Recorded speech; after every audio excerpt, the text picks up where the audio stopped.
Muy buenos días, soy Fernando Santas, CEO de Asesores de Navarra y hoy quería hacer un vídeo con el título de La gran mentira. ¿A qué me refiero? Bueno, pues ayer publicó el gobierno de España el IPC, el índice de precios al consumo adelantado del mes de julio, y que lo ha fijado en la maravillosa cifra, prácticamente nula, rozando el cero, del 2,3%. Entonces, de ahí la gran mentira, porque el índice de precios al consumo no es el coste de la vida, ¿eh? Hay un segundo dato en la inflación, que es, dijéramos, la inflación subyacente. Son inventos que hacen los políticos para tergiversar un poco las cifras, para retorcerlas como yo digo. Entonces, si bien publica que el IPC adelantado de julio es el 2,3%, dice que la inflación subyacente es el 6,2%, o sea, nada más y nada menos que 4 puntos más que el IPC, ¿eh? Y ya estaríamos por encima de lo que los convenios se están firmando. O sea, decimos la inflación subyacente, el 6,2, lo decimos en una esquina, en un trocito, en un rincón, como si no tuviera importancia. ¿Qué es la inflación subyacente? Es la inflación núcleo, o sea, es la inflación básica, es la que no tiene en cuenta ni los productos energéticos ni los productos de alimentación sin elaborar, que eso básicamente es, ya no de la cesta de la compra, sino de los gastos de una familia, pues una cesta mucho más completa que lo que es los precios de artículos de consumo. Entonces, eso es, la inflación subyacente está en julio todavía en el 6,2% y habiendo subido 3 décimas con respecto a junio, y España va bien. Entonces, en cualquier caso, ni el IPC ni la inflación subyacente son los gastos que tiene una familia, ¿eh? Haciendo un poco una hachada de lo que es microeconomía familiar, tendríamos que una familia tiene una renta, es decir, tiene unos ingresos brutos, porque ahora viene la primera inflación, los impuestos que tenemos. Entonces, una persona gana 1.800 euros brutos por 14 pagas, pues no cobra 1.800, cobra 1.550. De 1.800 tiene que pagar directamente y ya no lo cobras, te lo cobra ya cada mes, conforme lo trabajas, te lo cobran en el acto. Ni a 30 días, ni a 60, ni a 90, en el acto. En el mismo momento que trabajas y cobras el mes, ya el Estado, España, el gobierno, las comunidades autónomas, pues en este caso, si ganas 1.800, pues te cogen un 12%. Entonces, de la renta que tiene una persona o una familia, el primer gasto familiar son los impuestos. El primero es el impuesto directo, que es el impuesto de la renta, que es un impuesto creciente, conforme más ganas, más pagas, hasta llegar a pagar un 50% de lo que se gana. Entonces, la renta disponible de una familia es lo que gana menos los impuestos. Pero no solamente tenemos los impuestos directos, vamos a considerar ya que el IVA en el consumo, pues va ahí, ¿no? Vale. Es que tenemos impuesto de patrimonio, el que lo pague, pero todos los ciudadanos tenemos impuestos sobre sucesiones, tenemos impuestos sobre donaciones, tenemos impuestos sobre transmisiones patrimoniales cuando vendemos un inmueble, tenemos plusvalía municipal cuando vendemos un inmueble, tenemos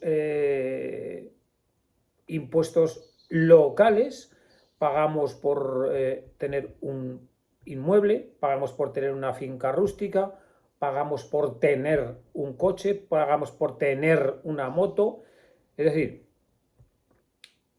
eso es coste de la vida. No vale decir el IPC adelantado 2,3%. O sea, de lo que una persona o una familia gana bruto, primero está Hacienda.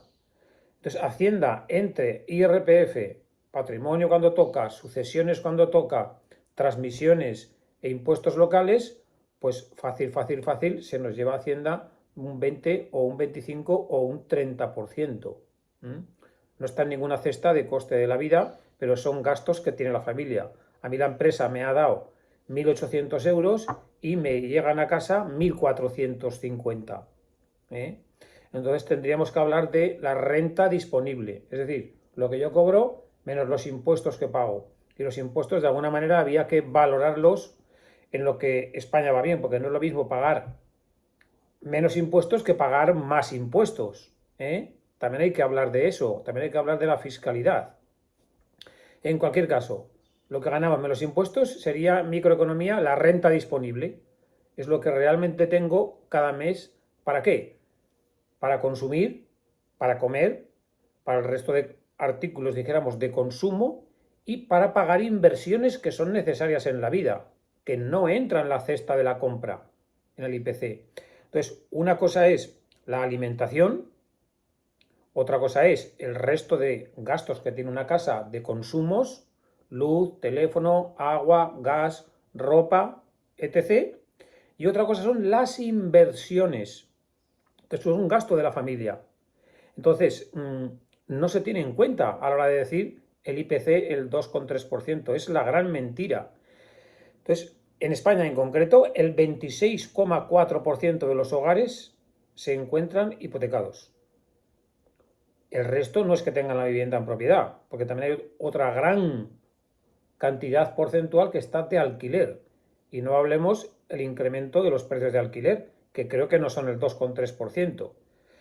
Pero bueno, si nos centramos en el 26,4% de personas, de familias que tienen hipotecas, son 14,2 millones de personas están hipotecadas.